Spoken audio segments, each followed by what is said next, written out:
Welcome back to the AAC in the Lynn Miller Room. On this edition of the Eagles Sports Coaches Show, we're joined by Matt Ballard.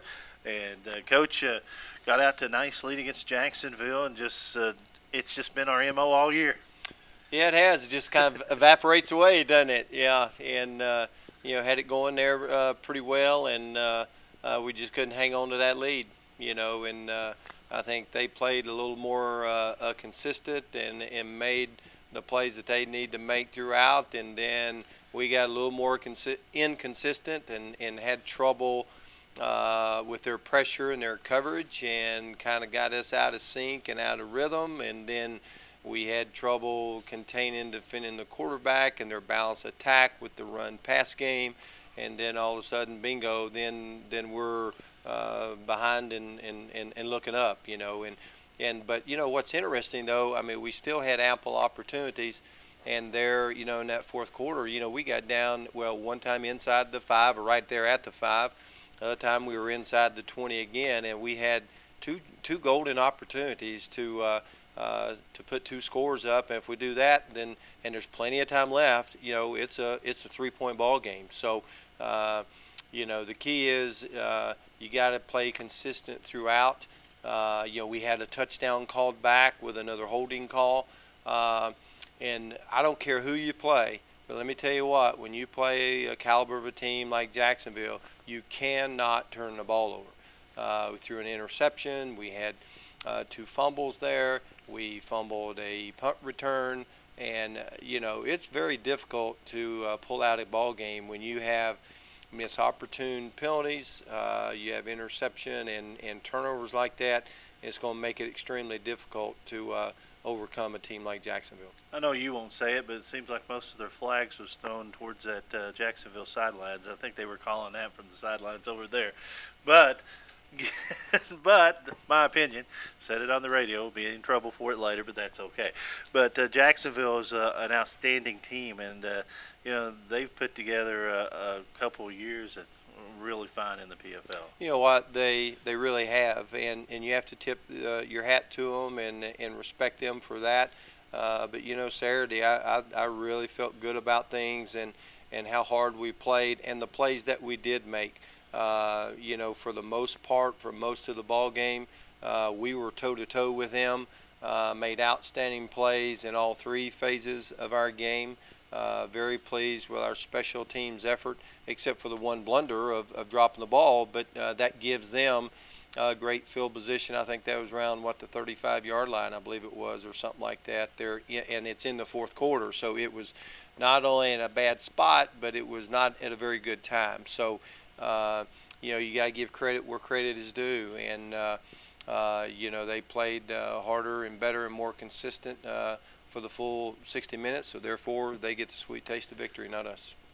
The sophomore Michael Jackson was named the PFL Defensive Player of the Week. Of course, he collected 5 tackles. He also returned a fumble, 46 yards for a touchdown. Almost had a pickoff for a touchdown as well. I mean, he was gone if he could have got that interception. Yeah, he was, and I thought he had that, and there wouldn't have been anybody within 20 yards of him the rest of the way, because he was gone. And there was just so many little things in that ball game that that game could have swung on, and that's the game of football. I mean, the difference between making a play and not, or winning and losing, is so small. It really is. And the key for our guys, it's kind of like in basketball with a great shooter. It might not be going in, it might be rimming out, but you know what? If you quit shooting, guess what? There's nothing going in. So you got to keep shooting. If you keep shooting, they're going to start falling, and everything will take care of itself. And that's all our guys got to do, just keep plugging away and just keep battling, competing. And, that ball is going to bounce our way. And instead of that ball going through our hands, guess what? We're going to catch the next one, and we're going to take it to the house. And then we're going to find a way to get it in that end zone. Next time we're down there in that red, we're going to figure out a way to finish a ball game off. Jacksonville over the last few years with Gregory at quarterback, they might have found someone else. I mean, Coach Bell's son, Cade, did an outstanding job, and I think he runs a little more than the other quarterbacks before, but a lefty that can run, he's dangerous. I thought he did a great job with their offense. A little bit unorthodox, look kind of fundamentally technique kind of out of whack, a little bit different, but most lefties do, for it just looks different, but he did a great job running their offense and making plays. And when we had great coverage, he found a way to step up in the pocket and take off and get key yardage, or he escaped out around and did the same thing, or then he pulled the trigger and he made plays. So I felt like that was the difference in the ballgame. Of course, we're with Matt Ballard, head coach of the Morehead State football team. And, of course, the Eagles go from Jacksonville to a place that we know all too well coming up on Saturday, Welcome Stadium, as we take on the Dayton Flyers. There's my personal opinion is there's not a better thing to happen after a loss versus a Jacksonville. Is that your biggest rival? Let me put it that way, because it seems like with us, everybody's a big rival in a sense, and in its own unique way. But maybe the way I should put it is our closest rival. But I tell you what, our games over the years with Dayton, I think, have been some of the best well-played football games in college football year in, year out. It's just two teams going hard at it, fighting to the very end, and this literally is a 60-minute ball game. If you just play 59, you're probably going to lose. But it's two football teams and staffs and programs that have just a lot of respect and admiration for one another. I think our football players and our guys do, and it's just really well played. It's hard fought, and it's amazing what can happen in these ball games. And so that is a very difficult place to play. They have the winningest record in any sport, in any level, on home field advantage, and over a very, very long period of time. So that speaks for itself with the continuity and the consistency of their program. It's a football program that I think everybody in America should try to emulate. They just do an outstanding job. So, it's a great opportunity. It's a lot of fun for us to go up there. What's really neat about going up there is, we have such a large alumni base and our fan base up there, and then with all of our families from Ohio. When you're there in Welcome Stadium, you would think almost that you're at a home game here at Janes Stadium. So it's going to be a great crowd. Weather's always been kind of wacky up there. It's always windy. We played in an ice storm, the most difficult conditions I've ever seen in my life. So there's a lot of variables that you're not sure about, but one thing you're always sure about, it's going to be hard fought and well played. How's the Dayton program? You mentioned the consistency. Coach Kelly left a couple years ago. They're transitioning, but in a way they didn't transition. No, everybody stays on board, and I think they hired one new guy, but that one guy had long-time UD connections, that type of thing. So it really wasn't much of a transition. And plus, with Coach Kelly still in the building, and I think his office is either right beside coach's office or right down the hallway or something like that. So he is still a very big part of UD athletics and Flyer football and that type of thing, and I love him to death. He's such a great person and just a legendary football coach, and they just have such a great program up there, and it's a lot of fun to play folks like that. You always want to give your best, you always want to play your best, and as many guys as we have from Ohio. Over a third of our football team is from Ohio. So, probably this is the game that those guys get more excited about than anything, So it's going to be a great day, and the key for us this week is just let's take care of Morehead State again, and let's focus and zero in on the little things that we still need to correct and we need to get more consistent in. It's the little things that's hurting us, but the little things add up, and the little things are the most important thing and makes a difference in a football game. So we got to work harder, sharper, more focused this week, and hopefully that translate to the game field, and then hopefully in that fourth quarter we can find a way to seal the deal, so to speak. It's one of those situations, Coach, that you worry about Dayton, but you also out in practice and trying to correct the things that you talk about, you have to worry about Morehead State more. You worry about yourself more, and then Oh, yeah. you know it's kind of like A and B. You have to take care of yourself and correct the things that we haven't been doing, and then you have to worry about Dayton too. Absolutely. I mean, Dayton is Dayton, and what you see is what you get. It's year in and year out.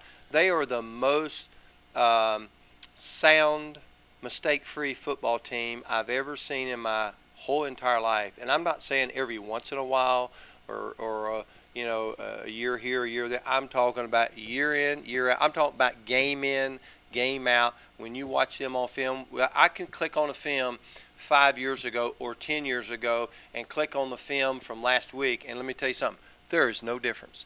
They are the most sound, fundamental technique team in America.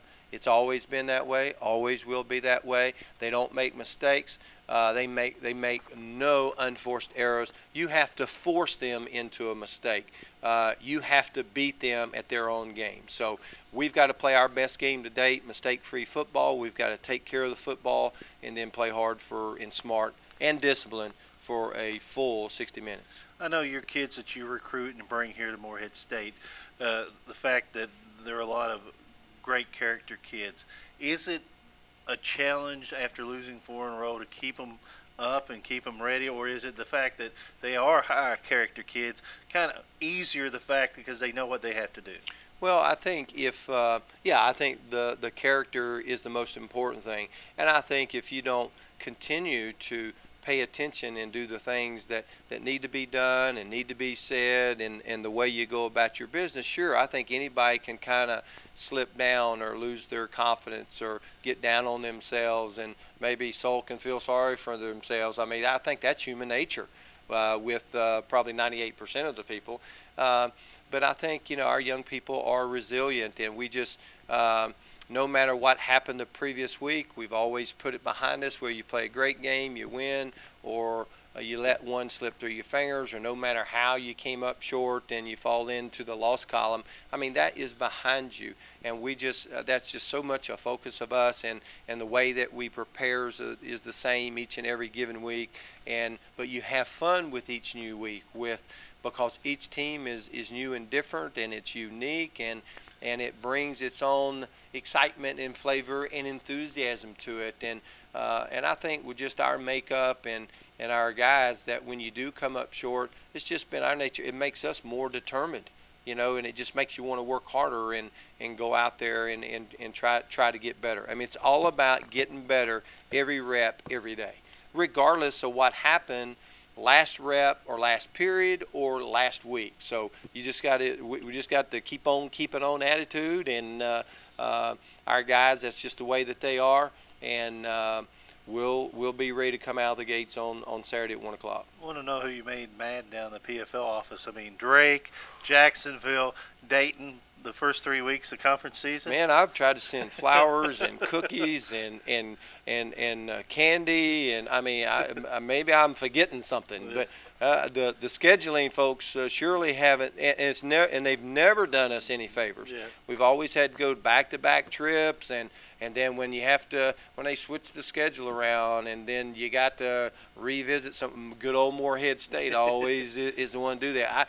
I don't know if it's because of our geographical location or whatever it is, but I mean, yeah, you would surely think that things would get balanced out a little bit. I mean, I don't mind playing everybody, and I don't care where we play. Just tell me where we're playing and what time we'll show up. But do I think it's fair that you go back to back? There's nobody else like that. So, but it is what it is, you know. And the good thing is when you get through it, you know, those babies are behind you, and then you can't be worrying about that because you got to strap it up and you got to play the next one. So it is what it is. That's kind of like I think I said before the season. I mean, what that's like, man. That's like playing Auburn, Alabama, and LSU. Who would do that? Yeah. Coach, we invite everyone out. Of course, we'll have an alumni reception before. You can go to moreheadstate.edu and find out and hit the alumni button, and they'll have all the details on that. 1 o'clock kickoff at Welcome Stadium. Morehead State taking on the University of Dayton. Always a pleasure, Matt. Good luck. And of course, airtime will be 12:30 with kickoff at 1 o'clock once again on Saturday afternoon at Welcome Stadium. Morehead State battling Dayton. That's Matt Ballard. We'll have him back next week to talk about the UTD game, and we'll come back with more. This is the Eagle Sports Coaches Show.